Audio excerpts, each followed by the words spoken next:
Snape Chat, the voice of the Snape Dome, the podcast where we discuss all things Snape, always. Join us as we dive into the world of the bravest man we ever knew in art, fanfic, meta, and more. Obviously. This is Snapecentric with episode 28. I am joined by Smiling for Money, sevsnapes, Maria de Salinas, and Jalapeno Eye Popper as we discuss Snape and original characters. They are all Snape and OC authors, and we have a great discussion about the pros and cons of writing original characters. Then each author reads excerpts from their stories. Enjoy the show.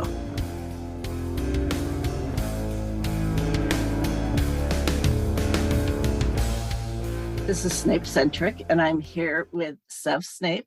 Hello. Maria de Salinas. Hey. Smiling for Money. Hello. And Jalapeno Eye Popper. Everybody, as always, you can call me Hal. Everybody's been on the show before. That's really unusual. Ooh, cool. Yeah. And Hal, you've been on a few times. So our topic today is Snape and Original Characters. And these four are all authors of Snape OC fics. So we should have a good discussion. All right. So let's start with why OCs. I've got a take that I wrote down and was ready for. Let's do this. My take on OCs is that it's all about freedom, possibly the self-indulgent freedom to do whatever we want. Building a character from scratch, that's great. You can do your self-insert, you can do your overpowered or Mary Sue, you can dial up those flaws to 11, and no one can cry out of character, no one can cry bashing. You build that character and it's yours. And then also trying to come up with something as a counterpoint or complement to an existing character like Snape, who we all love, can be a really fun exercise. Those are kind of my initial reactions to why OCs. It's all about the freedom. And I think that's a really good point, definitely, about the freedom of creating this whole new person from scratch and seeing where they go. And you can also create somebody who can just push his buttons in just the right way. It's kind of like throwing a firework in his office and then just watching what happens. And I really love that. The better question is probably why not? Like, I don't really like the thing with reader fics, as much as I love them, is that they are restricted and that you need to keep it vague. And then with canon characters is that you need to stick to the canon character, unless you go really off script, in which case you are basically just creating an OC. So it's, I mean, if you're doing creative writing, creating a character is probably the step one. Yeah, I also feel like it depends on who you ship characters with, because like I know you've said before, Millie, that you don't really ship Snape with any canon characters.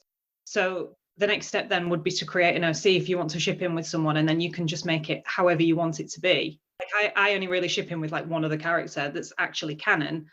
I wonder who that is. Yeah, I wonder who that could be.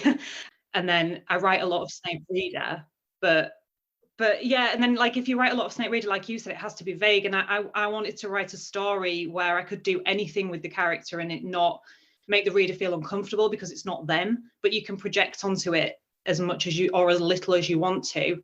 I think another aspect of it is that Snape himself can be treated like an OC because he is the mysterious spy. He is shielded behind all these layers of secrecy. He's been playing double, triple roles for most of his life, and he's this master of mind magic. So if you want to add extra layers to him, if you want to put something very hidden about his past, that all of that is a possibility with him too. So then you get double the amount of freedom and play with what happens to these characters. That's true. I love making up backstory for him, usually in various degrees of horrible, but yeah, I like to torture him a bit, but yeah, that's something too. And you can kind of, I don't know, you can kind of fill in the gaps to his personality because you really don't know a lot about him. Like, what was he doing when, sat in his room alone at night? You can just make up all kinds of things. I think also, like you just said about his backstory, but also like post-war, because obviously like Snape lives AU. I just call it post-war now because I don't take it as an AU. It's canon. He lived, and that's that. But then you can do whatever you want with it. If you've created a character for him to interact with at that point, you can just take it wherever you want. Yeah, and you've got no canon to fight with, because even in the canon in which he dies, yeah, we don't know much about what happens because Cursed Child is a canon. So yeah, there's so much to play with. There really is. Yeah, that's basically what happened in my fic, Memories of Talia Oakbrush. It is set post-war, and I just had him go abscond to a beach in the Caribbean, and he has gone zen. He is good to go. Like, he is actually the more calm one now, and letting go of all of that intense trauma and pressure that makes him blow up at times. Yeah, like it's such a good way to give him the things that you want him to have as well. Like if you want him to have a nice time, you can just throw that in there. Like you can make an OC that can show him how to do that. Or if you want to make him have an even worse time, you can do that, I guess. Exactly. If he hasn't been through enough. Yeah. Oh, yeah. I kind of wanted to take a moment to maybe talk about some definitions. Okay, an OC is an original character, a character who's not in canon. I mean, that's what this is all about. Okay. Self-insert, what is that? I have a lot of thoughts on self-insert, so do stop me if I talk too much. But the thing about characters, and I'm talking my characters, I'm talking Snape in relation to J.K. Rowling, I'm talking Dracula in relation to Bram Stoker. Every character comes from the writer. It's not like there's some external force that's popped into their head, although it feels like that sometimes when they really get their free will going. They are part of the author. So every character ever is a self-insert of some sort. So, you know, you do get people sometimes criticize and go, oh, OCs, it's all self-insert. It's like, yeah, you know, and Harry Potter is full of J.K. Rowling self-inserts. Every character is a self-insert. It's all a part of the self and it's all a part of the soul. But that's what one of the great things about writing is that it's so cathartic because you can take these elements of yourself and explore it, even if you don't even realize that you're doing it. Yes, absolutely. So if anyone comes up with criticism against self-inserts, I'm not talking to them. Yeah, I don't even like it as a term because I feel like it almost sounds derogatory, doesn't it? Like, oh, you're just writing a self-insert. Well, actually, no, I'm writing a character, like all the other characters that exist. And I mean, I think that even the canon characters, they can be various degrees of, oh, this is another person, or this is basically just a self-insert. Like I've seen, and there's nothing wrong with that. I'm not knocking it all, but you know, you might see like a Hermione that's kind of like an author avatar, and that's fine. Yeah, I don't think there's a really, like they were saying, I don't think there's a huge gap between self-insert and character.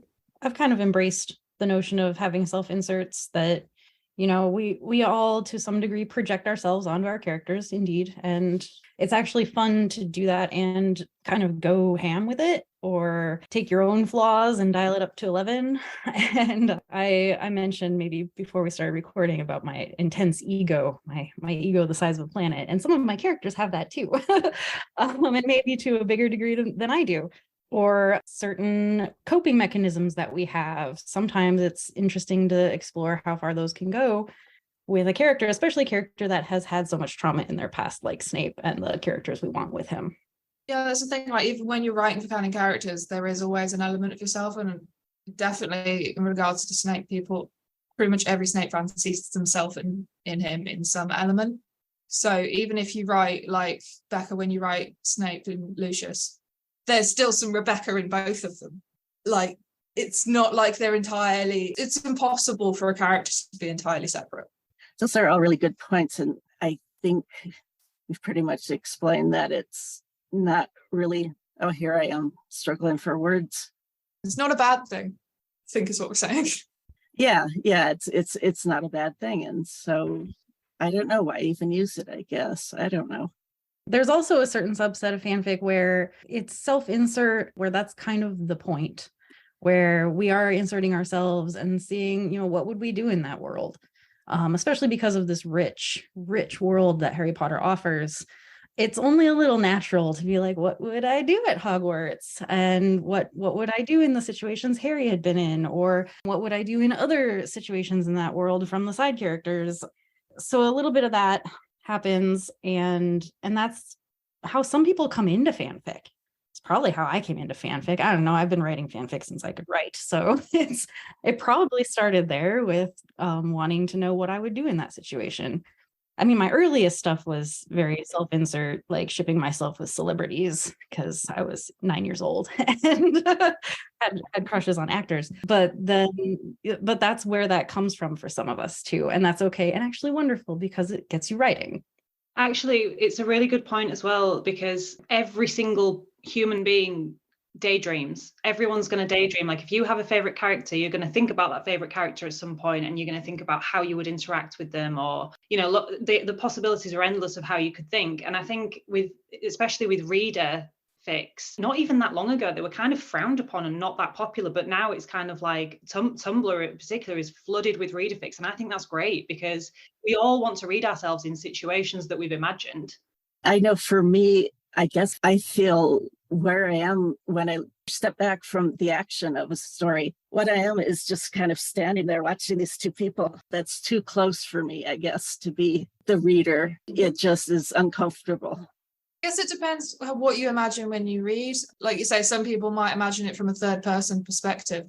To use a Harry Potter reference, it's like when Harry had that dream about the snake attacking Arthur, and Dumbledore was asking him, were you a third person? Were you looking from above? Were you the snake? It's a similar kind of concept in that people see it differently. Like some people will see it in the third person. Some people, like, you know, like it's a film playing out. Some people will see themselves as the other person, and some people will see themselves as Snape. Yeah, when I'm writing, and you see it in my writing, that the points of view changing. That's me changing who I am when I'm writing it. So like 1 second I'm doing it from Snape's perspective, 1 second I'm doing it from Abby's perspective. And that I think comes across. But it is an interesting concept to think of whether people are seeing themselves in that position or if they are almost kind of watching a film.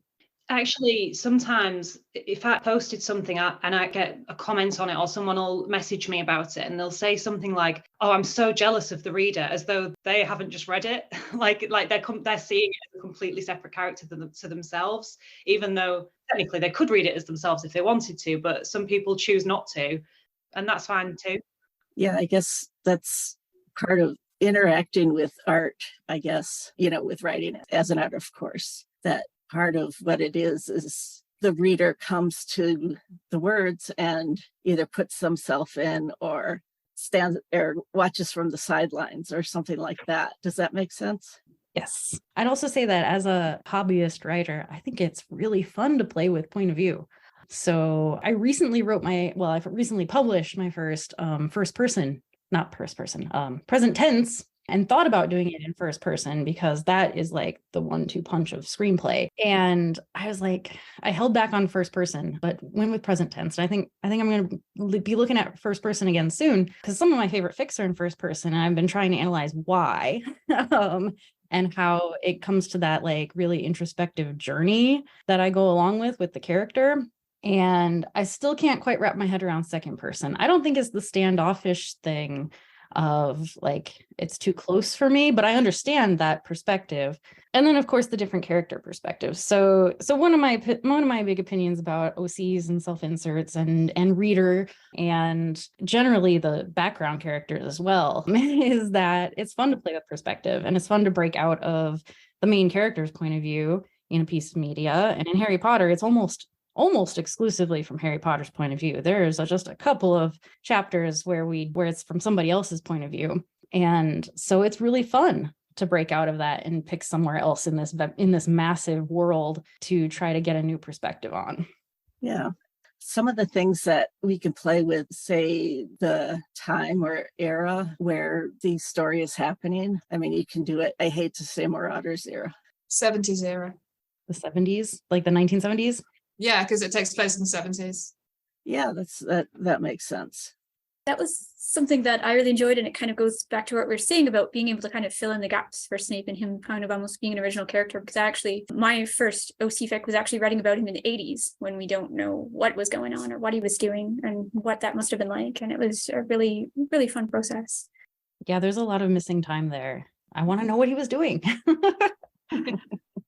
Yeah, and you can definitely see, like in The Prince's Tale, you can see the difference between what he was like as a kid and what he's like as an adult. And there was definitely a change there that we didn't see. So yeah, that is really fun to play with. And in my story, I pretty much cover the vast majority of all his eras. So I find it quite a fun challenge when, say, if I do a flashback, I have to jump into sort of a different Snape and figure out, okay, how open is he? Where is the relationship at this point? What's he thinking in terms of, where he is with Voldemort? So to sort of get a bit each Snape, essentially. It's very fun. It leaves a lot of scope as well. There's a lot to play with. I'm in awe of authors. I'm sorry. I just am. That you can think about these characters and what you're going to do with them and just all the aspects. So what happens is that they live in your brain and they don't leave. And then sometimes you manage to put that out into words. You make them pay rent by drafting something. Yeah. Also, like, everything just relates to that character. Like, everything that you're doing, you'll be like, what would Snape do in this situation? How would Snape react? Like, literally everything. It never stops. It's actually quite exhausting, but like in a fun way. Yes. Especially as you can't keep saying it because people start to get annoyed. Like when I'm watching The Last of Us recently, I'm just like, oh, Snape and Albie would totally be like that. And I'm just thinking, no one cares, Millie. Like, stop projecting onto everything all the time. But yeah, it is constant. I recently annoyed my spouse with this as well. We watched a new anime and I'm like, ooh, I need this, but make it Snamione. I would read all of that, actually. So just in case you ever want to put it out there. Yeah. Okay. Yeah. On our outline, it says time and then age of Snape. We could talk a little bit about the comparison of the OC's age to his, because I tend to write OCs that are lightning gen, so there's still a big age gap there. But I've also enjoyed a number of fics where he is paired up with someone more his age. And I've also started shipping Snoppy, as in Snape and Poppy, and she's a lot older. And she's a side character that almost may as well be an OC. This is an aspect of OCs that I think does happen a lot in Harry Potter because there are so many characters where we don't see a lot of them. They have a name, they might have an occupation or like a couple lines in the book, and then you don't really know anything else about them. And I feel like Poppy is maybe a good example of that because she's the healer at the school. She is the school nurse, the matron of the infirmary. And that's all we really see of her. She is kind of a no-nonsense healer in the infirmary, and then we never see her do anything else. So she often, as a character in fanfic, gets very one-dimensional treatment. She is that same healer figure, maybe kind of a mother figure, maybe kind of a like older, more maternal mentor friend kind of style. And rarely does she get any romantic ships or deep character development. So I wound up treating her a lot like my OCs, where I had a separate character sheet and I filled out her motivations and made up some extra flaws and virtues. And that's kind of how that went. Anyway, got on that topic because she's a generation older and I like seeing every age gaps for everyone, really. Yeah, I think there's definitely a gap in the market for pairings with Snape who are the same age, other than canon characters. Because trying to find Snape fictions that aren't Snape and a student are so hard. It's so hard. And for me, like, Seffi is a year older than him, and that sort of thing. I personally, that's what I prefer, is when they're a peer. Because I think with someone like Snape, they do need to be equals in some way. And there's automatically, ignoring the illegality, there's automatically power imbalance when it comes to Snape and a student. But I think when it comes to romantically, he would definitely have to have someone who's an equal. So for me personally, I find it works better when they're his age or very close. Off the back of that, actually, I've recently started writing, and it's going to take me like forever, so don't count on this being out anytime soon, but I've recently started writing a Snoozius fic where it kind of covers their entire relationship from the point that they meet at school and then on through. But so, like, canonically, Lucius is supposed to be about 5 years older than Snape, something like that. And it just, when I first started writing, I was like, this just feels like grooming. This just does not feel like two people who met and decided that they liked each other as a friend or anything else. So I just decided I would just change Lucius's age, because the only reason he's that much older than Snape really is because when Snape joins the Slytherins, Lucius is a prefect. And I just didn't see the need for that. It didn't fit with what I wanted to write. And then when I looked at the timeline of canon events, it also just didn't seem to fit. Like, their relationship just would never have happened in the way that it did in canon or otherwise, really, if he was that much older. So I just changed it. Freedom. Yeah. Do what you want. Take the bits of canon you like, take the bits you don't, and do what you will. Because at the end of the day, none of it's canon. None of it really happened. J.K. Rowling's version of events is just as fake as ours. It's just that she got paid money for it. So do what you want. Exactly.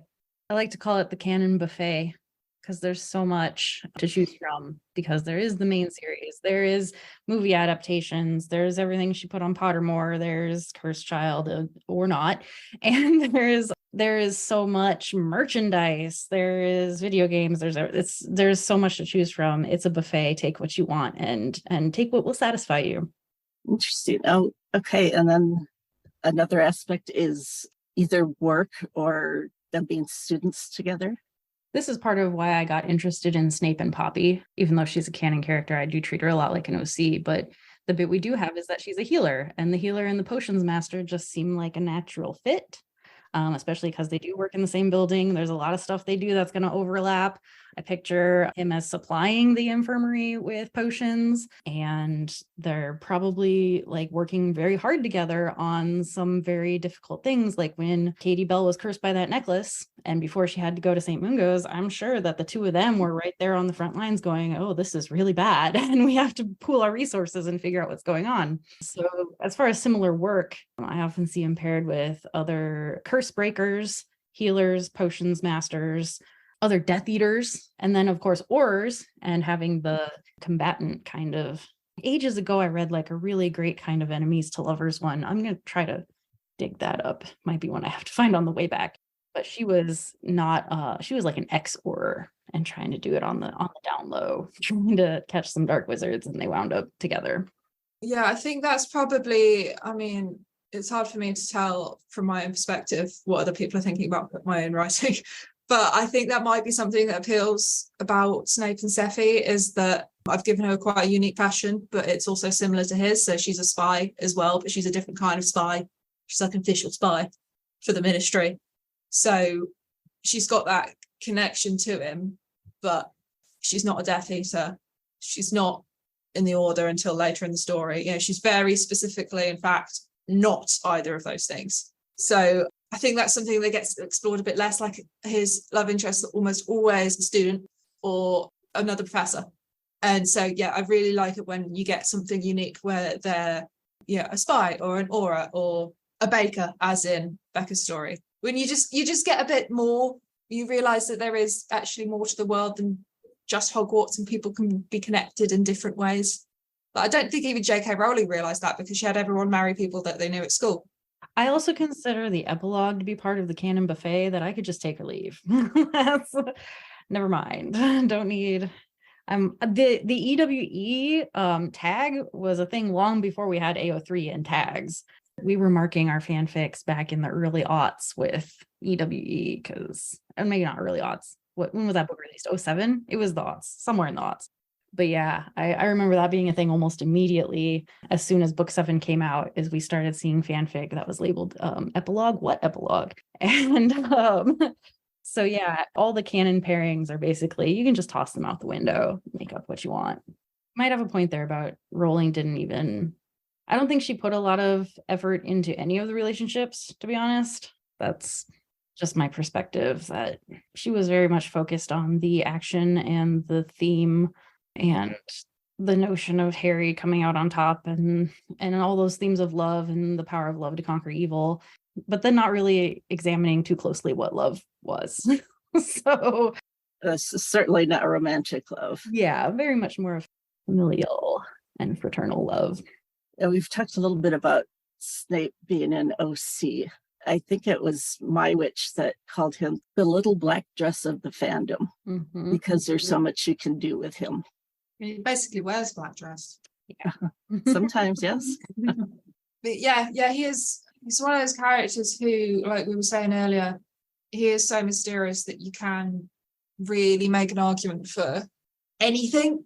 You could, if you say, oh, in this situation, would Snape do X or Y? You can really kind of see both. And that's what's, I think, part of what's so appealing about him, is that there's so much depth that we can't see. What makes him really fun to write, isn't it? And like to explore all those bits that we don't know at all. I think that comes through sometimes when I am reading fanfic that goes into his bedroom at Hogwarts and everybody's description of what his bedroom is like. And it tickles me every time that I read a new one because I'm like, this is just that bit. Like, how do you personalize your room? How does he personalize his room? And what's important for him to do? What is important to interplay off the characters you're pairing him with for that too? So when I'm reading a lot of Hermione, there's books everywhere, just like his house at Spinner's End. Or when I'm reading something where it's really focusing on the angst, maybe it's completely bare and just very serviceable place to sleep, and that's it. And so that I feel like the bedroom descriptions in fanfic are a microcosm of his whole, like, we can do anything, mysterious spy. Good stuff. Yeah, let's spend a little time having each of you talk about your OCs and what you do with them. Anybody want to go first? On it. Okay. So, hey, everybody, I'm Hal, in case you don't know my voice yet. The two OCs that I have written the most of are Liz for the Liz fic and Talia for Memories of Talia Oakbrush. Liz is the one I've been working on for like decades, and she's my indulgent self-insert who I had to very carefully rework many times over to try to make her a more compelling character and dial up flaws and work on what her actual motivations are. And so that fic has a whole lot of world building, and her purpose is more of being an observer to the vast diversity of the magical world and all the magic available to them. And she's been under a lot of pressure, under a lot of trauma her whole life. So when things go down and he has to witness it as his role as a Death Eater, or rather by then he's just doing the double agent thing, they wind up grooming her to be something like a backup for him. So that's been an interesting one, and it's about 2/3 written. I have quite a bit of drafting to do for part 3 yet, but half of it is up and published already. And then my other OC, Talia, that story is much shorter. The whole fic is like 35,000 words, and it was deliberately meant to be something to play with cliffhangers. So her story was much more about the structure of the story. And I needed a character that wouldn't have a lot of preconceived things like the canon characters do, so that readers coming in would have a bit of a mystery to unpack. So every chapter in that story, I started by writing the punchline or writing the cliffhanger, and then worked the chapter backward. And that was possible because I didn't have a canon character who you could make too many assumptions about. So her purpose in that one was to be more of a mystery. Sevsnapes. So I've only ever written 2 OCs, and they're both in the one fan fiction. So the one that I kind of shipped with Snape was Tammy, and I wrote her to kind of, in a way, she kind of mirrors some of his qualities, but then she also kind of challenges him and pushes him out of his comfort zone a little bit. But she also, like, I just wanted to write a story where, sorry to spoil it if anyone hasn't read it and wants to, but where Snape just gets a happy ending, like, and we actually get to see that. And interestingly, when I was releasing the chapters, like probably a month or 2 at a time, because I'm quite slow, people kept saying to me, like, oh, I'm really suspicious of her. What's she going to do to him? But then actually it all turned out all right in the end, which I don't think people were expecting.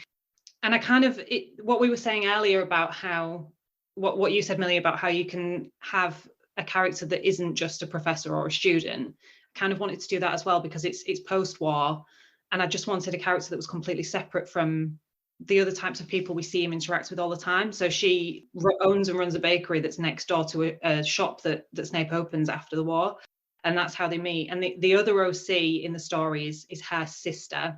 And this is where people who know me on Tumblr are going to know how self-indulgent this fan fiction is.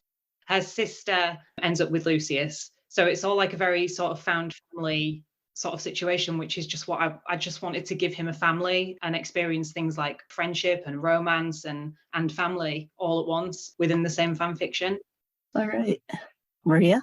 For my OC, I wanted to give him someone who could push his buttons and get on his nerves, but also that he felt really safe around. So my OC, Greya, she's pretty flawed, she's a bit of a slob, and he sees that about her straight away. And, she's got a bit of a history that he knows about. And she's a bit younger than him, but I wanted to very much put them on, kind of make them feel like equals. So my Snape, as I write him, is quite emotionally and physically repressed. For instance, she's a lot more self-aware and a lot more forward, I guess. So they kind of have an interesting dynamic, I think, where they get on each other's nerves, but also there's this sort of underlying comfort. Like they'll kind of snipe at each other a bit, or like have these verbal exchanges, but then he always kind of ends up going to her for comfort. And the one where they get together is during the war. So she's in hiding above the Hogshead Inn, and he'll swear up and down that he can't stand her and just like quietly slip away and go visit her and not really understand why he's doing it even. And I wanted ultimately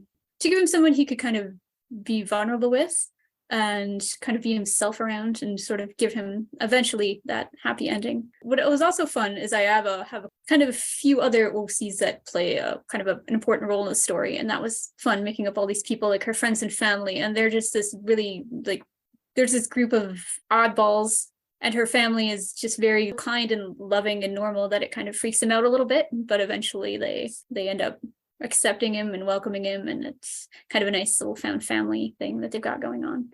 All right. And smiling for money. Yes. So I think, again, I don't want to sound like I'm tooting my own horn, but I do think that my story is a little bit unique in that the main love story is not romantic. It's between parent and a child. So for those who don't know, I've got Abby, who's his daughter, and Persephone, who's his daughter's mother. And it is very much about Snape and Abby. When I started writing it, it was always about her.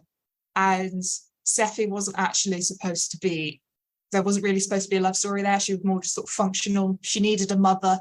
There needed to be, the birds and the bees happening at some point. But I found as I was writing, it just sort of came out probably mostly self-indulgently. And so I ended up with this family unit that I sort of didn't intend to, because originally he was not going to be a good father. He was going to be very emotionally stunted, which he was at first. But again, it goes back to that idea of characters kind of taking on a life of their own, in that she helped him develop and become a better person. And I know a few of you have talked about their OC being like a reflection of him, whereas Abby is a literal reflection of him. She looks like him, she speaks like him, she acts like him. She's got all his best traits. And she's almost kind of what he would be if he had a loving, supportive family. And I tried to make a sort of balance between her being a reflection of him and her really being her own independent person. So I do try to sort of give her traits and interests and friends that aren't really related to him. But also you get the personality in there.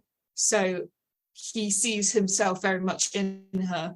And it's almost like for him, she is his inner child that he never got to care for. So he cares for her, and he sees her as the best thing ever. She could do no wrong in his eyes. And she's the one there going, oh, hang on, I'm not perfect.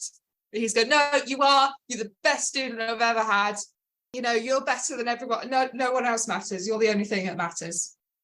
And she's the one there saying, actually, there are other people here, and we do actually need to work to look after them as well as me. But I think that is a very Snape thing. It is, his love is very selfish. Like we saw that with Lily, in that he did what he did because of his love for Lily. Whereas in my version, he's doing it out of his love for his daughter. And that is his sort of his prime motivation. So I'm talking too much, so my throat's getting dry. No, you're fine. And then with Sephi, like I said, that kind of came on organically. Like that wasn't intended. But again, I started off with them being quite similar people in that they have very similar flaws. They're both spies, both don't really have friends, both interested in the dark arts. And then they both kind of go on this journey of becoming better people. And that is through having a child. They do everything kind of backwards. So they have a child and then they get together about 14 years later. So none of it is, there is a line that, not to quote myself, but I'm going to quote myself, where he says, people would say we made her, but really she made us. So it's really that familial relationship that helps develop him into a better person, so that when he does survive the war, spoiler alert. He has something to be fighting for, and he has something to live for. I think part of the reason why J.K. Rowling killed him off is because he ain't got nothing to live for. All he had to live for was Lily and keeping Harry safe and ending the war, and he's done that so he can pop his clogs. But for me, what I'm trying to do is make it so that when he gets to that point, he wants to survive. He's got that motivation because he's got something to fight for. And then who knows what's going to happen? I do, but I'm not going to spoil it. All right. Oh, yeah. I was wondering about the difficulty of finding an audience because, you don't have a ready-made Snape Hermione or Snape Harry type of thing that's, kind of a huge thing. It is really difficult. It is really difficult. You don't get people sort of really looking for it that much. And I've had a lot of people say, I like your fic. I've never really read OC fic, but I really like this one. I think partly because people like reader because they can project. People like canon characters because they already have an idea of who it is. But with OCs, they're going to have to get to know someone entirely new.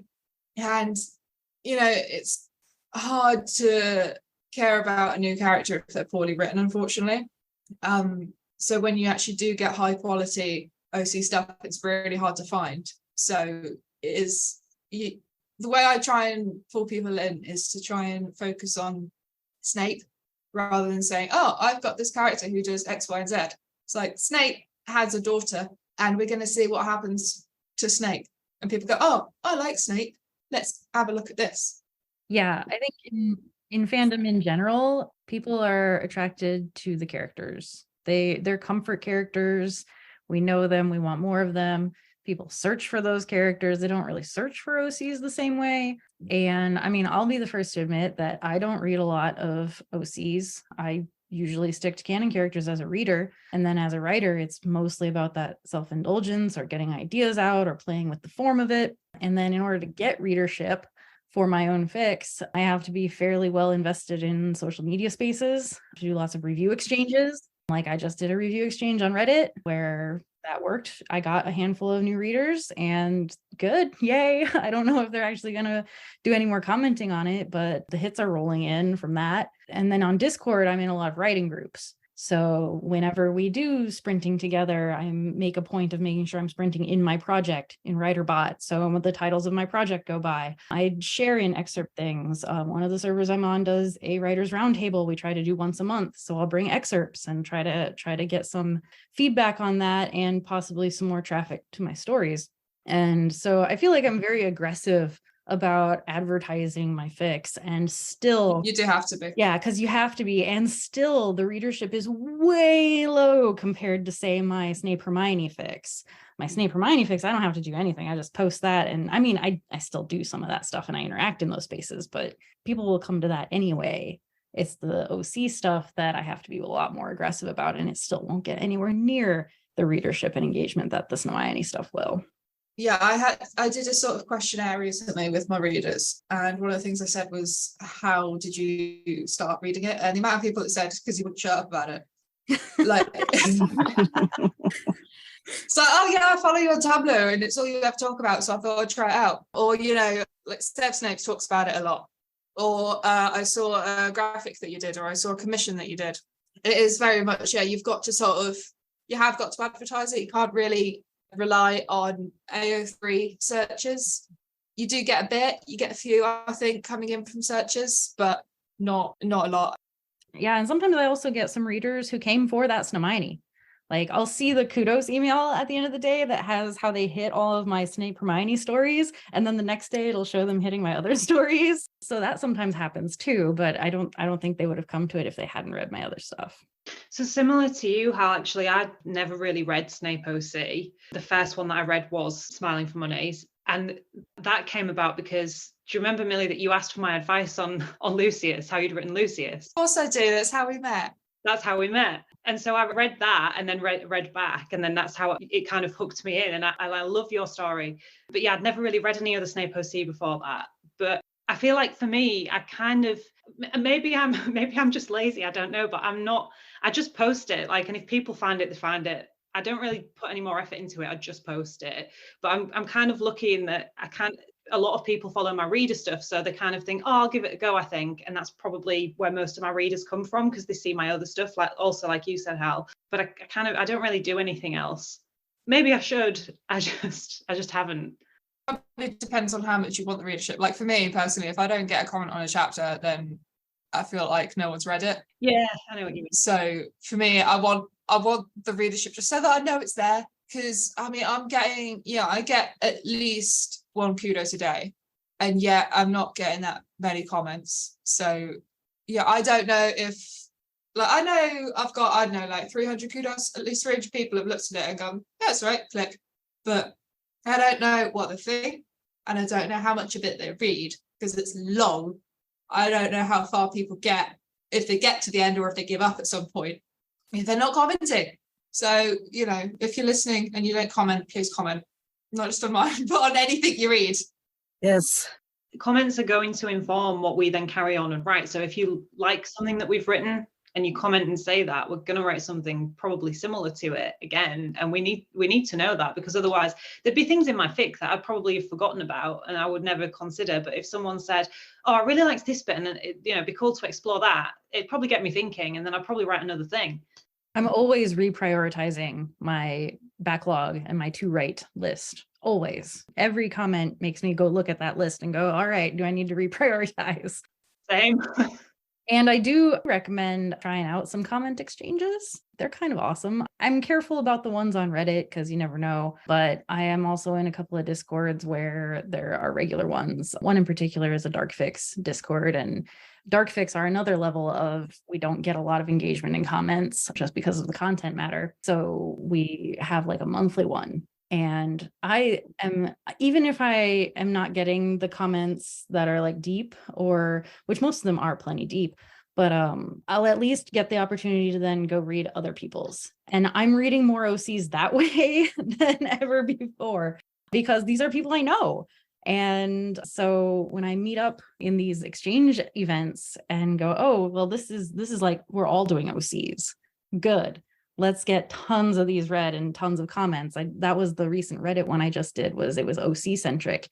So I'm like, ooh, get me in there. And I was only required to do 1, but I did 5 because I was like, give me all the OCs today. So yeah, that was a really good experience and got a lot more interaction, both in reading them and in getting a little bit of feedback in the comments. So I do recommend watching for those kind of things in your social spaces, because that's fun. That might be the only way I get eyes on some of these fics.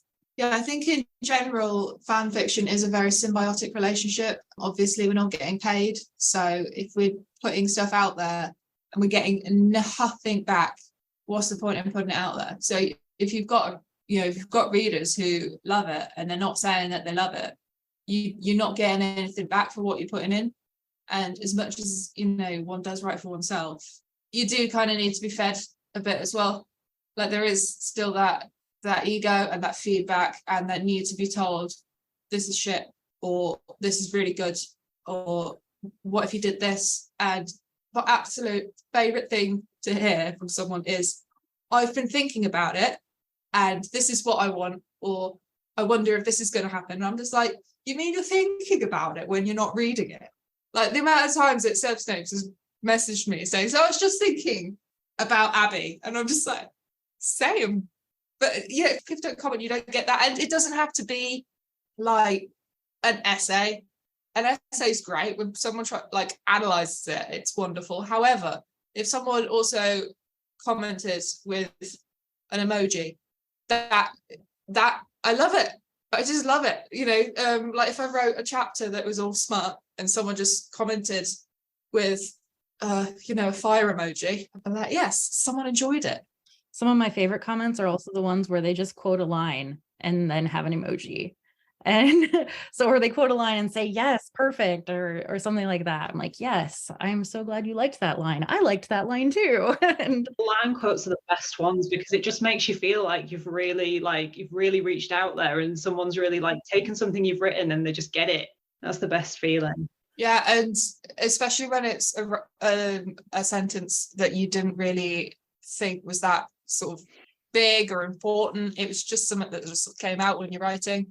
And then someone goes, this sentence is great because X, Y, and Z. And you're just like, hey, someone liked it. And someone saw more into it than I thought I was putting into it. Yeah, I have to admit, I've only had a handful of comments on the podcast. And it's like, well, am I doing okay? Or you do wonder. That's the thing. You don't know if you're just shouting out into the void unless someone shouts back. Even if they literally just shout back, I loved this. Yes. An emoji. Mm-hmm. That's all it takes. So one of the reasons why I wish that AO3 would let people kudos individual chapters. Yes. Then someone can at least click something and say, I've read this. I'm not telling you what I think, but I've read this. I have mixed feelings about that. And also there are ways to like throw some Google Analytics code in your chapter if you really want some stats like that. One of the biggest detractors of doing hits on every chapter is that a lot of people sort and find fanfics by kudos. And that would blow the stats way out of proportion on multi-chapter fics. Yeah, there'd probably be a way to like, story kudos and chapter kudos. Yeah, like having those as two separate things, I could get behind that. Yes. Yeah. So there's a couple of logistical problems with doing it on every chapter, but having both, that sounds good to me. Or making it like a kind of prompted comment feature. Like your phone can auto suggest stuff depending on what you're doing. So I'm willing to bet there's a way to write a little browser extension that you can throw a pre-filled comment field into every chapter you're reading. So yeah, I have some software programming experience. So I have ideas like this all the time. And I'm like, yeah, I could write a scraper to do that, or I could write an autofiller to do that. And get in touch with AO3 and tell them that you need to do this and I'll do it for you for free. Here you go. Yeah, it is actually open source code and I could write a thing and then submit a pull request. But usually they only accept those things when they're on the roadmap. So you have to convince somebody to put it on the roadmap first. But anyway, that gets off into some AO3 logistics that I don't know if we want to dig too deep in. But the point is, we love hearing from our readers. Anything, anything from our readers is great. And I even appreciate the silent lurkers. I mean, kudos and comments are better, but when I see those hits go up, I assume that somebody has at least put their eyes on it and made a judgment call of whether they're going to read it or not. And that's all I can ask for. That's all I can really expect. And I know for a long time I was a lurker, and it's hard to judge somebody for not participating in the social features for various whatever reasons they had. And yeah, I don't know. I like my readers. I like them all. I do want the comments though. They do make a huge difference. Yes. Oh, okay. You mentioned hits. Do you see those for separate chapters? No, it's just one hit count. It's just one hit count. And the way AO3 hits work is really interesting because they have kind of a timer on it. I actually dug into the code and looked this up because when the Kudos bot came around, I was interested in how things are counted. And so hits work by some kind of timer. I think it's like a 10 or 15 minute timer. So if you read through a chapter and hit to the next chapter within 10 or 15 minutes, it's only going to count that as one hit. Oh. And it resets the clock when you go to the next chapter. So especially like my chapters on the Talia fic were really short. So I'm assuming that those hits, if I only have a couple of hits that came in one day, it's probably one person who read the whole thing because those chapters are so short. They could probably read a chapter in 5 minutes. Whereas on my Liz fic, those chapters are like 10 to 20,000 words and it takes a hot minute to read those. And then that hit count is probably a little bit inflated because by the time they get to the bottom and hit for the next chapter, that actually does register the hit. Okay. FYI, I know that's a really obscure bit of code I had to find to understand how that worked. Uh-huh. Well, that's interesting to know. Yeah, they have a similar mechanism for guest kudos. So if you are like on the same IP address and someone else is reading at the exact same time and tries to kudos the same time as you from the same IP address, they're going to block one of them. That was basically their mechanism for combating things like the kudos bot. So that's been some interesting stuff digging in their code, but at least we can. One of the reasons I love AO3 is that I can go look at their code and verify their cybersecurity practices and how things actually work. Sorry, that got real nerdy real fast. No, that's cool. I really enjoyed hearing about that. Okay. Any advice for OC writers out there? Just do it. Don't matter if it's crap. Every writer has written crap stuff. You know, in J.K. Rowling's case, she did crap stuff after she did her best stuff, personally, I think. So everyone starts out somewhere. It's like people say it's about artists. Everyone starts with stick figures. You know, and you at the end of the day, you are writing for yourself. And as much as we just went on about kudos and comments, at the end of the day, you're doing it for yourself. And if it's what you want to do, if it's fun, even if you don't think anyone's going to read it, just do it. Just put it out. I didn't think anyone was going to read mine. I didn't know I was going to write that much. I had no idea the kind of scope that it would take on. It's completely taken on a life of its own. I've got Snapes writing fan fiction for my fan fiction. I did not expect the kind of reception that I got. So yeah, just do it. Yeah, if you have fun with it, you enjoy the process, the readers will pick up on that. Absolutely. Some of my favorite chapters to write were also favorite. People commented on it and told me how much they enjoyed reading it, how much it made them smile. And then at the end of the day, if nothing else, you'll be able to look back on it and it can be your comfort fic. Yeah, I think that's important, actually. Write whatever you want to write, what comforts you, and then you've always got that. I read my own fics back all the time. Yeah, I read mine back sometimes. It's you write for yourself, and so you've just made the perfect you fan fiction. Exactly. It's like when people say, "Why are you laughing at your own jokes?" Like, because I've got the same sense of humor as me. I think I'm hilarious. I think I've written something great, actually, and I really enjoy what this author has done. Oh, wait, that author is me. Aha, that's why it's so good. So you got to be your own number one fan. I do 100% agree with all of that. Though I would also add that if anybody is looking for kind of a literary exercise to do to make yourself a better OC writer, working on character sheets is a great idea. And really digging into character motivations is a good idea. Establishing that for your OCs. We have a little harder job as OC writers because we don't have the canon characterization to lean on. So canon characters are in some ways a little easier because you have all of that built up already. But for an OC, you got to ask yourself, why are they behaving the way they do? So I have a character sheet that I kind of use for that, mostly built around a motivational framework to answer that question of why. So the motivational framework has basically 3 questions. 1, what are the primary and secondary motivations of your character? 2, what internal flaws and external obstacles are there in terms of achieving the goals related to those motivations or the progress that they are trying to make? And then question 3 is, what are the internal virtues and external resources that character has to make progress toward their goals or achieve those motivations? So it's like a 3-pronged approach. Like, what are they? What's in the way of getting to them? And what can help them get there? So having that as kind of a touchstone can help you focus and tighten characterization and also plot and pacing. I felt like that was a big happy side effect of doing that. So yeah, in terms of if you are looking for advice on the craft of doing that, thinking about ways that literature looks at characterization can be really helpful because you don't have the canon characters to lean on. You got to make it all up yourself. So find a character sheet you like, use a motivational framework you like, something like that. And that might help you a lot to crafting a high quality OC that both you and readers will find really compelling. I think that's it. So on behalf of our host who had a little technical difficulty, I will say thanks everybody for joining. Thanks every listener for listening, and goodbye everybody. Bye-bye. Yes, thank you. Bye-bye. That was a rather sudden end to the discussion. But after that, each author read excerpts from their stories. Enjoy. Hi, this is Rebecca, also known as sevsnapes. I'm going to read an excerpt from 2 chapters of my fanfiction, Princess Cosmetics.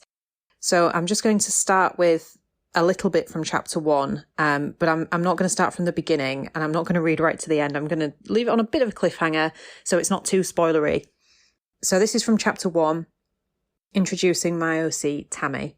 When she entered, awestruck at the well-stocked shelves, an overwhelmingly pleasant smell hit her. It was all her favourite scents combined with something very personal. A smell she recognised from her childhood but couldn't quite put her finger on. She stood still, closing her eyes for a moment to take a deep breath. When her eyes opened again, they met with the man behind the counter who was just finishing up the process of rolling down his sleeves. "You'll have to excuse me," he says in a low, silky voice. "I forgot to change the sign. I closed 10 minutes early." Tammy watched as he pulled his hair out of the messy bun tied at the back of his head, his fingertips stained in pinks and blues. He's been working on new products, she thought, but what left her lips instead was a small gasp at how his hair fell to frame his face and how his elegant, brightly stained fingers worked through it, tussling it back into shape. She collected herself with a single shake of her head and a deliberate blink. "I can come back tomorrow, I'm only—" No, he reassured her. "Please, what can I help you with?" He began to remove his apron. "Well, actually, I came to say hello," she blushed. "I have the shop next door, you see." "Ah." "Tiffy's Treats," Snape said, wandering over to the little sink by the bath products to wash the colours from his fingers under a warm tap. "That's the one," Tammy replied. "I wanted to bring you something. A welcome gift. It's nothing much," she excused as she pushed forward the little basket she held in her hands, covered with a silk scarf. Snape turned back to her and met her in the middle of the shop floor to take the basket. "You shouldn't have," he said quietly, flushing as his fingers brushed hers.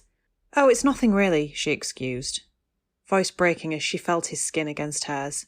"Thank you," he whispered, averting his eyes. "Well, why don't we have a slice of cake?" Tammy said brightly, cutting through the tense silence that followed the brief exchange. Snape only nodded in response, sweeping behind the counter and returning a couple of minutes later with 2 small plates, a thick slice of cream-covered walnut cake and a fork on each. "Please, sit down," he gestured to the stools in front of the makeup counter, handing Tammy a plate. "So," she said, hopping up onto a stool. "Who are you?" Snape smirked. "I could ask you the same question." "Severus." "You're not Severus Snape by any chance?" Tammy asked casually, sticking her fork in to gather a big chunk of cake. His eyes narrowed. "Why?" "The war hero, Severus Snape." Tammy's eyes were still on her plate. "This is pretty good if I do say so myself," she went on jovially, almost to herself. "I am Severus Snape, as a matter of fact." "Are you going to ask me who Prince is next?" he said with a tired voice. "Nope," she replied, smiling and flicking her eyes up to meet his. "I bet everyone's asked you that today, and I bet it's no one's business but yours." His face relaxed and he smiled back. "It was my mother's maiden name. That's her dressing table in the window." Tammy glanced toward the back of it. "That's lovely." "Actually, I always hated it until I found a use for it here," he scoffed. "It does fit quite nicely, I suppose." They both took another mouthful of cake, the gentle damp outside now turning into a lashing of rainfall against the window. "I'm Tempest," Tammy said plainly after finishing the last mouthful of her cake. "But everyone calls me Tammy." "It's been a delight to meet you, Tempest," Snape said. Not presuming to fit into the category of everyone was intended as a sign of respect, but Tammy bit her lips together at hearing it. "So, is there a Mrs. Snape I've yet to meet?" she asked, stomach clenching as she awaited the answer. As sure as she was that he called her by her full name to place a barrier between them, she couldn't bite her tongue in time when the thought popped into her head upon hearing her full name from his lips. She winced at herself, looking up through narrowed eyes to gauge his response. But Snape wasn't looking back at her. His eyes were now trained on the window. He almost kicked the stool over behind him as he stood and stumbled over to it. "No, there's no Mrs." he offered distractedly. "Severus, what is it?" Tammy stood to follow him carefully, only to see a man on the other side of the glass. It was a man she recognised. He was a regular at her bakery and had been in her shop only half an hour prior. "Do you want me to tell him you've closed?" she offered. No, Snape stuttered, mouth open in disbelief and brow furrowed in thought as he edged to the entrance, clicking the open sign to closed and proceeding to swing the door back, rain spitting onto his clothes. "Malf?" he called, incredulous, to the man still browsing the contents of the window. The man turned to him, not quite hearing him through the pouring rain hitting the buildings and cobbled ground around him. "Charming little shop. Good job on restoring it," he shouted back, eyes bright. Snape leapt outside and grabbed the man by his arms. Tammy stood back, watching from the doorway. "Lucius?" he said, inches from the man's face. "Do I know you?" Lucius replied, bewildered, searching Snape's face for recognition, but drawing a blank. The second excerpt that I'm going to read is from chapter 7, and it involves a bit more of a Snusius side to things. Would I even be a Snoozius shipper if I didn't include this in my recording of a bit from my fic? So this is probably about halfway down chapter 7. They knew without the need for words that they both were having the exact same thought. Together they reached for the sword, swung around with it firmly in their joint grasp and brought it down upon the box. The force of the strike crushed the box, slicing open part of the teddy bear in the process, as well as breaking clean through the rattle, which smoked and hissed and gradually disintegrated into floating ashes that disappeared before their eyes. The green glow ceased and the sword clattered to the ground. Snape, shocked and relieved, and feeling all manner of emotions coursing through him, was about to turn to Lucius and hug him, but he was suddenly thrust back against the wall.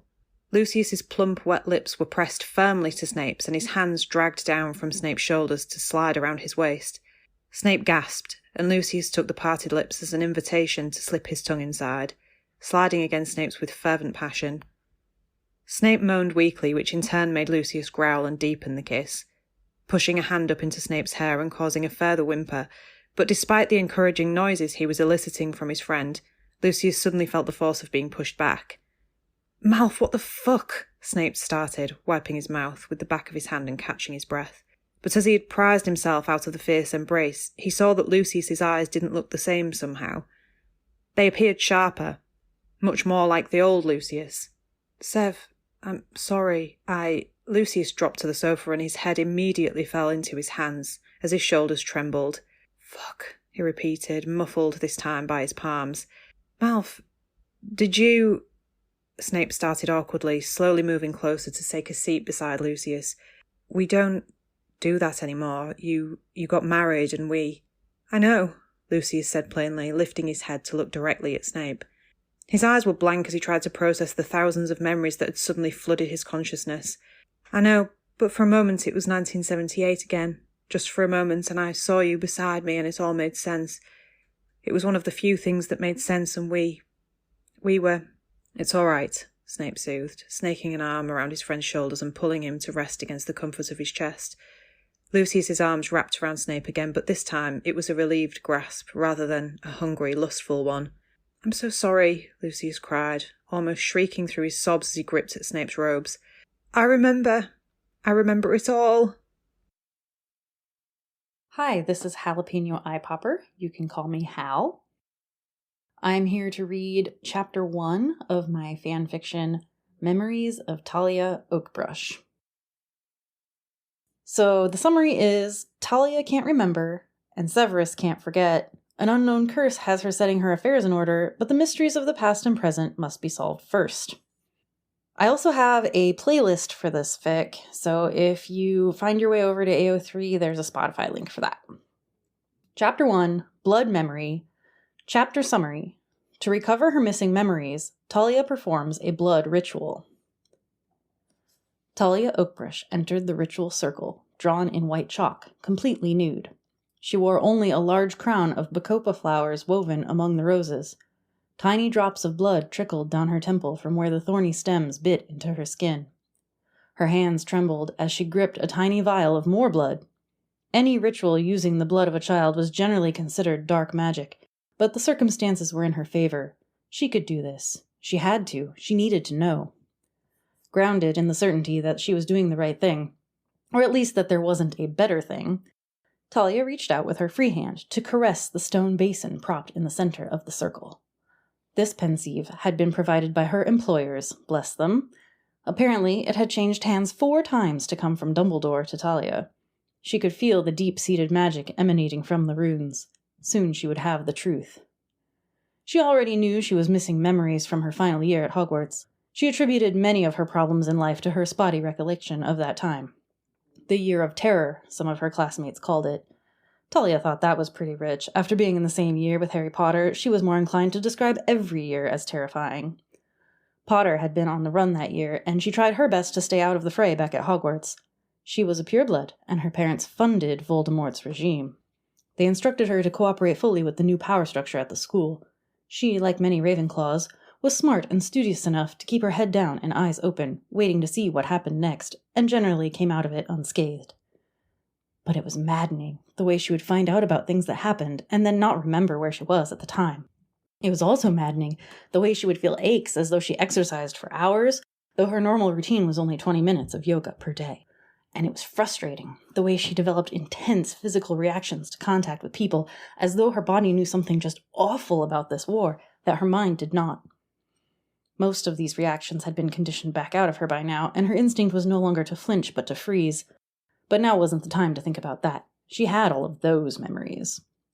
Back in the present, she rubbed her sore neck and decided to get on with it. This ritual had so much promise. Over the years, she went to many supposed experts in mind magic. They were all certain her memories were intact, just hidden behind advanced traps. When she asked for help at Hogwarts, Flitwick lamented the loss of Snape, whom he cited as the only Occlumens he would have known capable of understanding the traps. Instead, Flitwick sent her to Tibet, where she was examined and put through dozens of meditation rituals before the mages sent her back home. But they sent her with a ritual script in hand, and all she needed now was to acquire a pensieve. She finally had one, and she had hope. Talia popped the cork on the vial and spoke. "Gods above and below, hear my plea." She dipped one finger and then traced the rim of the pensieve. "Anoint this basin with the blood of the innocent as a receptacle of truth." Then she dipped again and pressed to the open wound on her head. "Anoint your servant with the blood of the innocent as a source of truth." Finally, she poured the remaining blood directly into the pensieve. "Let the blood of the innocent cleanse and purify the tainted memories, to reveal the truth." Then she pressed her wand to her temple, focusing on the child who gave the blood. One dingy gray strand pulled away from her head.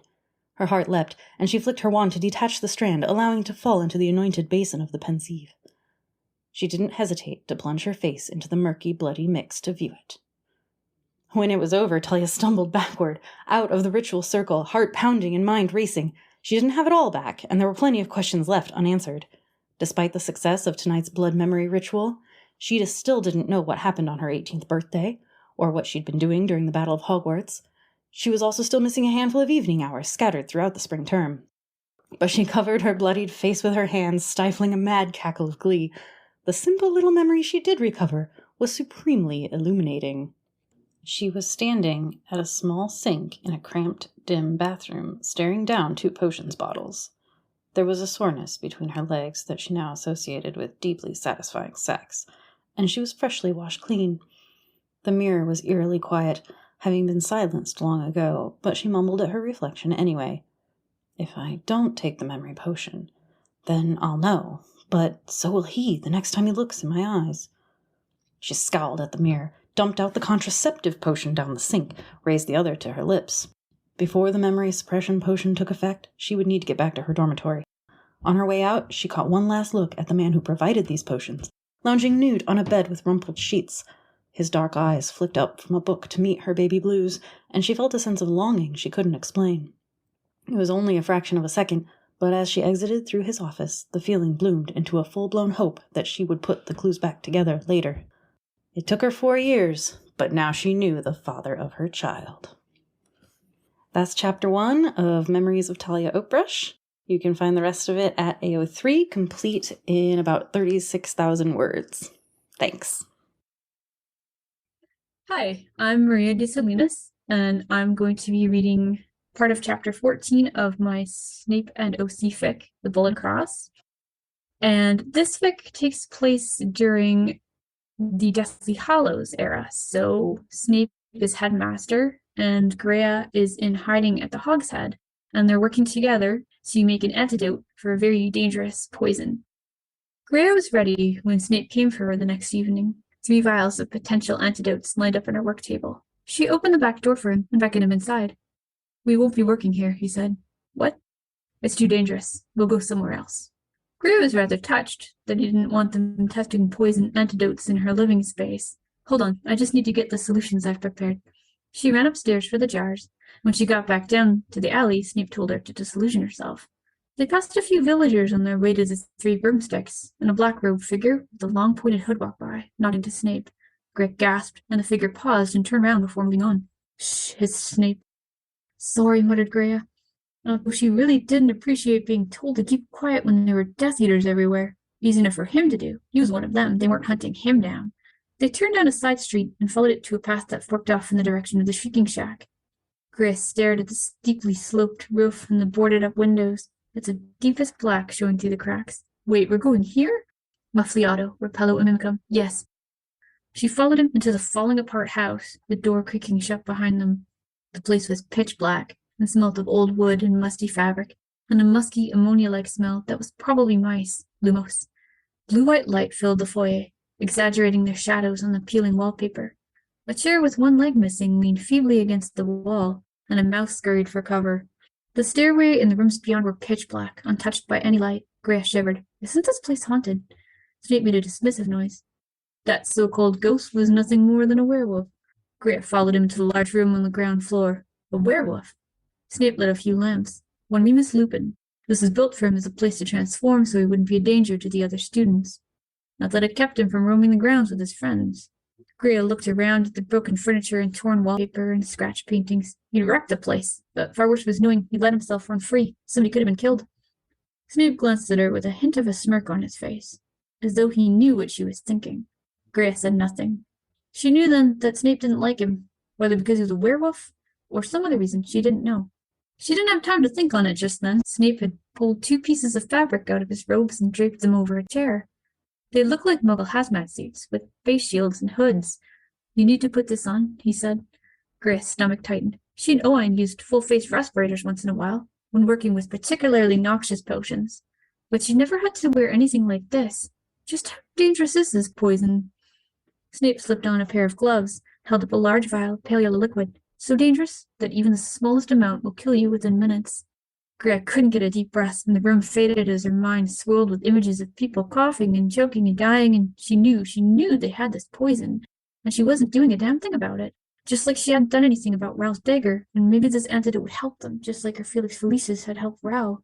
What the fuck is going on here, she hissed. What is this being used for? I can't tell you. Greya fought to keep her wisps from rising. How do I know you people aren't going to kill everyone and save yourselves? Snape raised an eyebrow. I thought you trusted me, Miss Corlett. She wanted to say yes. And it was true in a way. She did trust him, or she thought she did. But this was too much. Yeah, but it won't only be Death Eaters you save. So you're saying it'll save innocent people. That conclusion follows logically from the premise, I should think. Greya turned and paced the room, arms crossed over her chest. Maybe the poison was one step too far for him, and the Death Eaters didn't know about this. Worst came to worst, she could always steal it, or find out their plans and tell the Order. Fine, I'll do it, but I want you to promise me one thing. What's that? Promise me you'll try to stop them using it. Snape's face was impassive. You know of whom you're speaking, don't you? Yeah, she said, her rising inflection, asking why it mattered. Then you know why I can't promise such a thing. Then I'm not making this. And she meant it. She turned and walked towards the door. Miss Corlett. Greya whipped around. What? You agreed to this. She had agreed, that much was true, but she hadn't promised anything. She sighed and rubbed her face. Look, I don't want this to be another Felix Felicis, and I'm not going to— I won't let you— Snape slammed his fist down on the table, making her jump. I'm not using you. There was nothing forced or put on about his frustration. She knew him well enough to know that, and she wanted so much to believe him. She let out a long breath. All right. She walked the room a few more times to clear her head and set her vials down on the table at the far end of the room. I thought we tried neutralizing it with a caustic reagent first, she said, opening the first vial. That sometimes works on Muggle poisons. Snape nodded. It's worth a try, I suppose. Greya set her solutions down on the table. She and Snape put on their hazmat suits and stood over them, getting everything ready. Greya's chest tightened as Snape twisted the cap on the vial of poison. She reached up to check her hood, make sure it was on properly. Snape piped a small amount into the beaker, and Greya added an equal amount of her solution. The mixture frothed and sizzled, but the color and texture of the poison stayed the same. Greya tapped her wand to the beaker. Revelare Contenta. The toxin in it remained intact.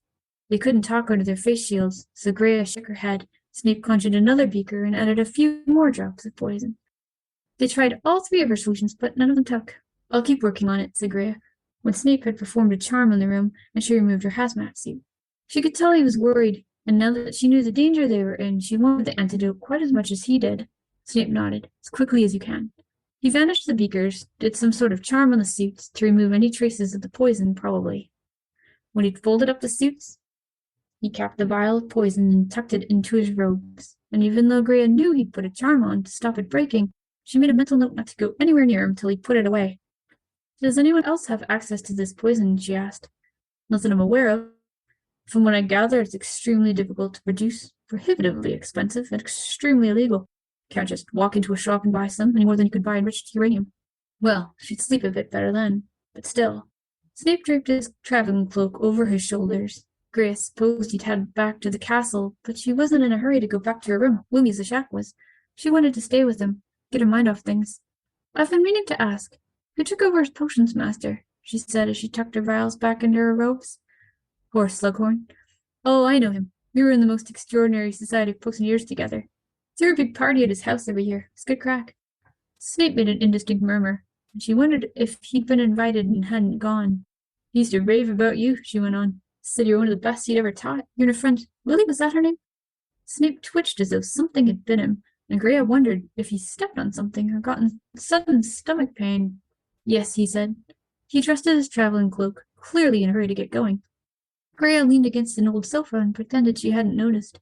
What made you decide to become a teacher? Snape paused with his hand on his cloak, as though she jumped out behind something and surprised him. I enjoy watching eager young minds get crushed by reality, he said. Greya gave him a wry smile, remembering the way he swept around the classroom, tearing everyone to pieces. Seriously, though. Snape played his cloak between his fingers, his face as passive as ever.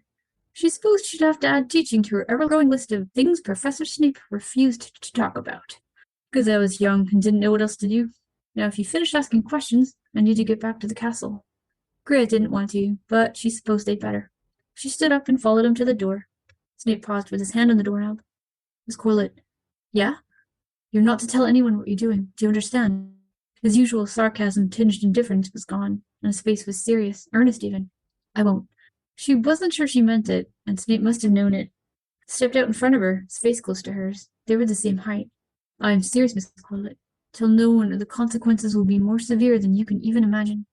Grace's chest tightened and she was dizzy, too many thoughts going through her to sort them all out. She understood why they couldn't tell anyone, but what if she'd been tricked? What if she was just their tool? The way she'd been with Raho? What exactly was he threatening her with? And yet, his face was so serious, so tired, the way he looked when he showed up at her door and when he'd been lying half dead at the gates. He didn't like some of the things they were doing, she was sure of it. Maybe he was even going behind their backs. She had the strangest urge to reach up and stroke his face. I won't, I promise. The reaction was impulsive, instinctual. She raised a hand towards his face, and only at the last minute, when Snape's eyes widened just slightly, did she realize what she was doing. She brushed back a loose strand of her hair as though she'd meant to do it all along, and Snape opened the door. She disillusioned herself when they walked in silence until they reached the road, Greya's mindful of the poison. Snape's mind on what she didn't know, but he was every bit as preoccupied as she was. Stop, said Snape. What is it? But Greya saw what it was before she'd even finished the sentence. 3 skeletally thin figures in ragged black robes were drifting over the high street of Hogsmeade, close enough that Greya's breath floated in front of her and the stars went black. Can you make a Patronus? She whispered. Kate Milo had shown her how to make a Patronus years ago, but she'd never gotten the hang of it. Death Eaters can't make Patronuses. So what do? Wait until they pass. Greya had never been so close to a Dementor before. She set her eyes on the moonlit mountains above the village, imagined they were just out for a walk.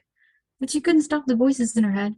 Rel and Milo's urgent whispers as they made their plans, her own voice agreeing to help them, and other more distant voices. Ral's shouts and Milo's screams, her dad telling her that her mom wasn't coming back, Kate asking why she hadn't stood up for her. Another voice spoke in her ear, this one curt and annoyed. Get up. Snape's boots were in front of her face, and there were stones under her fingertips. She must have fallen. You're letting emotions get control of you, said Snape, as though she'd just done something stupid. Master yourself. The Dementors are going to be here a while. Great, I was just thinking I could use a bit more anxiety right now, said Greya as she stood up. Snape scanned the high street. I think they've gone. Go, quickly. Right, I'll see you later, Professor. She took the high street at a run, not worrying about her loud footfalls, and didn't stop till she was in her room. This is Smiling for Money, and I'm reading an excerpt from Chapter 23 of my fic, Soul of Ice. Abby chanced to glance behind her as she ran. There was no one immediately behind her, but the footsteps echoing around the corridor told her someone was hot on her trail. She ducked into a room to the side and slammed the door closed. The room was dark. She felt her way along the wall, hoping not to knock anything over as she hid. The footsteps pursuing her got closer and closer, and then, just as they seemed to reach the door that she'd hidden behind, they stopped. No, she thought in a panic. How could they possibly have known which door she'd hidden behind? The door creaked open, and Abby could just make out the silhouette of Lucius Malfoy entering the room, wand held aloft. His back was turned to her, and as soon as she had a clear shot, she blasted a jet of red light at him. He stumbled, and she tried to run, but he was too quick. She felt an invisible force grab her and pull her back, sending her flying against what felt like a table. She yelled out in pain, and in the same moment the lights flickered on. The desk she'd been thrown into had tumbled onto its side, and for a few moments she had a shield. Abby threw another spell over the desk, not daring to look high enough to aim. She heard something shatter, and Lucius just laughed. "Stupid girl," he cursed. "The Dark Lord would have had you, you know. He's so very eager to bring you and Draco into the fold. Draco and your father may have a soft spot for you, but I see what you really are. You would never be fit to join the Dark Lord." Abby fell onto her back as the table was pulled away, leaving her fully exposed. She clambered to her feet and glared up at Lucius' sneering face. "Good," she snarled. "I'd rather die than be one of you." "Do you think I won't hurt a child?" Lucius growled as he pointed his wand in her face. "Do you think I fear your father's retribution enough to spare you? If I were to kill you, he would hate me for a while, but eventually he would thank me for sparing him from such a pathetic, treacherous little—" He was cut off by a blast to the stomach, and it was his turn to go flying across the room. Lucius stood, his face contorted with fury, and within moments they were duelling fiercely, spells flying across the room, shattering shells and blowing holes in the walls. "Your father taught you well," Lucius yelled over the sound of the crumbling wall behind him. "But he taught me something better. Sectum sempra!" When nothing emerged from Lucius' wand, Abby thought the spell must have failed. But then she saw a twisted smirk of triumph on his face, and she felt something wet on her shirt. She looked down to see a large gash in her shirt, blood soaking through. She gasped as the pain set in, and suddenly it felt like every nerve in her torso was on fire. Her knees buckled, and she fell to the floor screaming in pain. When she finally looked up, Lucius was gone, and she rolled over to her side, lying in a pool of her own blood. With her remaining strength, Abby raised her wand and cast one final spell before she blacked out. When she came to, the first sense that came back to her was her hearing. She could hear a voice, soft and soothing, chanting an incantation that sounded like a lullaby. She knew that voice. She would recognize her father's voice anywhere. The next sense that came back to her was her sense of touch. She was lying in something wet. Her abdomen felt funny. Some of it was warm, the rest cold, and all of it stung. Finally, she opened her eyes to see a blurry black shape leaning over her against the background of a grey stone ceiling. She was on her back, she realised. The black shape moved, and Abby recognised her father's profile as it came into view. "Dad," she mumbled, causing Snape's eyes to snap up to her face. He was almost unrecognisable. His face was riddled with fear, and there was a smudge of red on his cheek which she strongly suspected was her own blood. Abby tried to sit up, but a firm hand on her shoulder pushed her back down. "Don't move," Snape instructed her. She did as she was told, but she had seen enough to confirm what she had suspected. A deep gash had been cut across her stomach. She must have passed out from the blood loss. Snape resumed casting the healing spell, and she felt a gentle warmth in the area his wand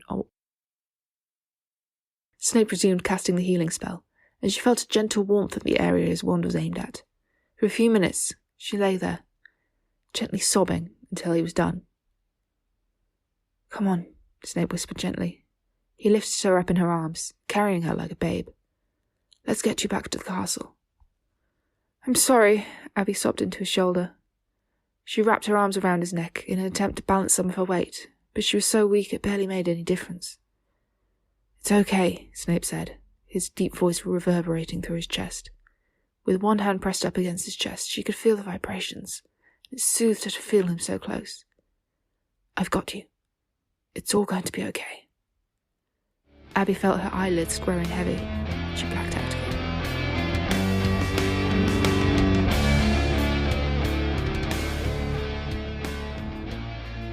And that's the show. Thanks to Maria de Salinas, Jalapeno Eye Popper, Smiling for Money, and sevsnapes for their readings and insights.